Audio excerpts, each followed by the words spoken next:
महाराणा प्रताप का जन्म 9 मई 1540 को राजस्थान के कुंभलगढ़ दुर्ग में हुआ था।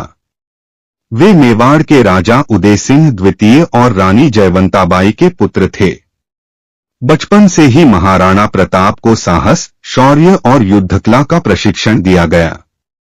उन्हें कीका के नाम से भी पुकारा जाता था। मेवाड़ का सिंहासन महाराणा प्रताप के पिता उदय सिंह ने अपने जीवन काल में अपने छोटे बेटे जगमल को उत्तराधिकारी नियुक्त किया था, लेकिन मेवाड़ के सरदारों ने महाराणा प्रताप को सिंहासन पर बैठाया क्योंकि वे उनमें एक योग्य और साहसी शासक के गुण देखते थे। मुगलों से संघर्ष महाराणा प्रताप का जीवन संघर्ष और बलिदान का प्रतीक है। अकबर ने मेवाड़ पर अपना प्रभुत्व स्थापित करने के लिए कई प्रयास किए, लेकिन महाराणा प्रताप ने कभी भी उनकी अधीनता स्वीकार नहीं की।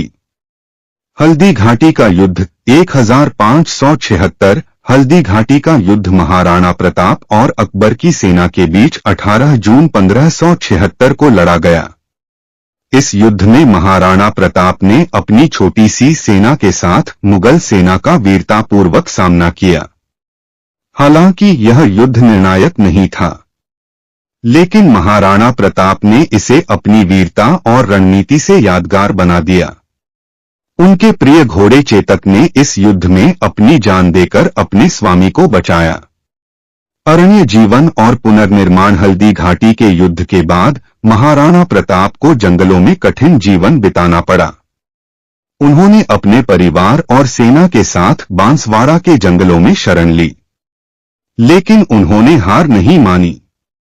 अपने दृढ़ संकल्प और मेवाड़ की जनता के समर्थन से उन्होंने दुर्गों को पुनः जीतना शुरू किया।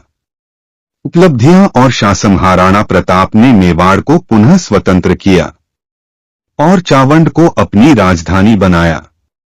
उन्होंने किसानों के कल्याण के लिए नीतियां बनाई और मेवाड़ की आर्थिक स्थिति को सुदृढ़ किया। उनका शासन न्याय और पारदर्शिता का प्रतीक था। मृत्यु महाराणा प्रताप का निधन 19 जनवरी 1597 को हुआ। उन्होंने स्वतंत्रता और स्वाभिमान की रक्षा के लिए अपना पूरा जीवन समर्पित कर दिया।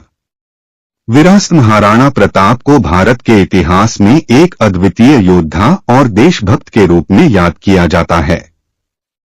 उनका जीवन हमें स्वाभिमान, साहस और संघर्ष के महत्व की सीख देता है। वे आज भी भारतीय संस्कृति और इतिहास के गौरव हैं। और हिस्टोरिकल स्टोरी मोटिवेशन सुनने के लिए चैनल को सब्सक्राइब और लाइक